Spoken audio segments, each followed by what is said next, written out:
Former Doctor Who writer Gareth Roberts, turned Spectator columnist, attacked Zach Polanski and the Green Party for hitting 110,000 members. The writer of The Shakespeare Code and The Unicorn and The Wasp said there is little correlation between membership numbers and electoral success. The Greens are having quite a moment since the anointing of Zach Polanski as leader of the party. There's been a 45% increase in the membership, which is now up to about 100,000 believers. The party is also doing very well, comparatively speaking, in opinion polling, reaching about 15%, not very far behind the Tories.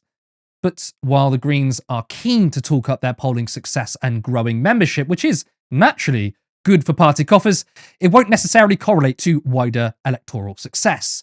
We've been here before. During Jeremy Corbyn's leadership of Labour, the membership peaked at a modern high of about 500,000, and we know how that ended. The Polanski surge has come courtesy of a Corbyn-esque policy blitz, including abolishing landlords, legalising every recreational drug, and opening up the nation's borders to all and sundry. I mean, you see, right, there's nothing about open borders from the Green Party or anyone on the left. And look, there's a mile difference between defending migrants and attacking the economic system to saying everyone can come here and, there's zero cap on that. But the next point he makes, it's really, really stupid. Green voters clearly like what they see. Success beckons, or does it? The truth is that the Greens' booming membership still makes up a tiny group. It's so hard for us poor humans with our Neolithic village-sized brains to grasp big numbers. Comparatively, tiny amounts of people can have a disproportionately huge influence in the public sphere, deluding both themselves and us. 105,000 people, now 110. The Greens' reported membership is 0.16% of the population. Now, there has never been a time in politics where the majority of the population has joined a party. So comparing membership numbers to the amount of people is silly. And comparatively, The Spectator has 93,000 subscribers. So I guess they're even more irrelevant than the Greens. But he also contradicts himself, right? He admits that a small number of people drive the political discourse, as has always been the case. But the majority of his article claims membership numbers mean nothing. But the article gets better.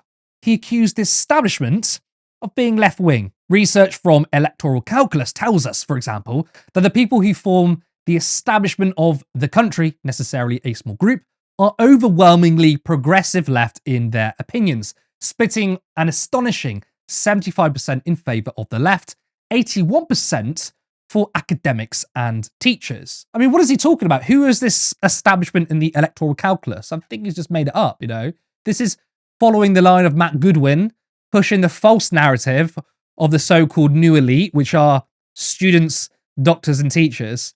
Yes, academia leans left. It's almost as if reality has a left-wing bias. But the establishment is the same as it always was, right? The political and economic elite, right? The politicians and the billionaires and multimillionaires who rule over us. That is who the establishment are. Gareth then finishes off with a strange point about reparations being racist. An urgent correction is needed, I'm afraid, and there must be no squeamishness. There has to be a screening program of some kind for these jobs, a modern test act. Maybe use an AI to trawl through their works and see if they've ever used, in all seriousness, the word systemic. A reset is needed. It should be, for example, as unacceptable to bang on about the racist rubbish of reparations as it is to use the P or the N word. Okay, I mean, what started off as a hit piece, and I say it's a hit piece because he hasn't made an article about membership numbers from other parties, just the Greens, right? And now he's expanded into utter nonsense. And by the way, the Shakespeare Code was a crap episode, by the way. Louisa, what do you think? Are people overplaying membership numbers, as Gareth suggests? How much have we heard about reforms, polling in every single media, platform the last however many weeks? Yeah, and that is all about an indication of success. There's actual real talk about reform becoming the next government. So again, shock. The media is saying, well, it's one rule for these, we are looking at a reform government. We're projecting that, but if it's 100,000 members on the Green Party, then that's irrelevant. They'll never make it. And the Spectator is owned by the same guy who owns GB News. He has 800 million. He's worth 800 million pounds. Like, you can see why these are being published. And again, it comes down to this imagination. There's no alternative. We can't think of anything. And the thing is, what interests me as well is people want reform. Like, the Greens are actually offering reform. They actually are. Like, reform are offering more of the same, but doubling down on everything that's going to make it worse for you. So I think it's a load of rubbish, to be honest. I mean, I want to get your response on his other points. First, he claims that the elites are those in academia. I mean, you're in academia. Are you the elite? I wish.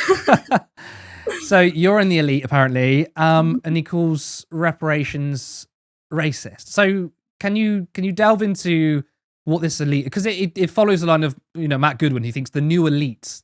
There's this new elite. There isn't, right? It's the same people, right? So those comments, but also, calling reparations racist. Yeah, with the academia being elitist, I mean, I'm sure that Asda is really giving elite, you know what I mean? It's just ridiculous. Like, we know that maybe there was a time where academia was this sort of, well, I mean, it's becoming more of an ivory tower now because of the inaccessibility of higher education for a lot of people. But if academics could infiltrate government, then maybe government wouldn't be so, the Overton window might not have shifted so far to the right. I mean, Gary Stevenson talks about this all the time.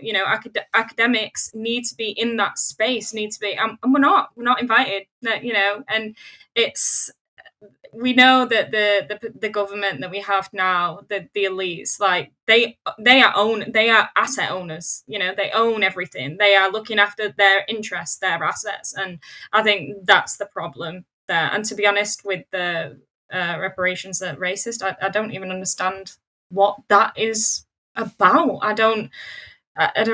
Yeah.